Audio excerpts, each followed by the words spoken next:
ऐकलत का? खूप लोकांचं म्हणणं होतं मोहरीचं तेलाचा खूप वास येतो.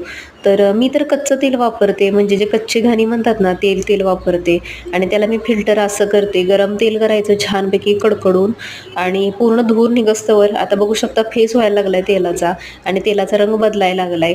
एकदम लाल भडक होतं तेल. ते आता चांगलं व्यवस्थित पांढरं-पांढरं हळू व्हायला लागलंय. आता पिवळं झालंय. परत पांढरं होतं. तर हे बाहेरचं जे फिल्टर तेल मिळतं की नाही, तर त्यानं म्हणतात की आता अटॅक-बिटॅक येतोय. आता काय माहिती आता काय होतंय ते. पण आपलं घरचं तेल तर लय महाग आहे. आता सध्या शेंगदाण्याचं तेल कसलं महाग आहे की नाही.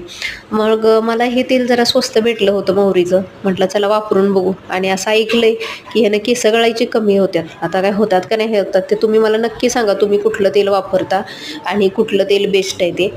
तर हे बघा आता तेलाचा रंग बदलायला लागलाय आणि हे तर तेल गार झालं की मग ह्याच्यात जेवण बनवायचं. तुम्ही नवीन असशीला चॅनलवर तर चॅनलला सबस्क्राईब करायला अजिबात विसरू नका.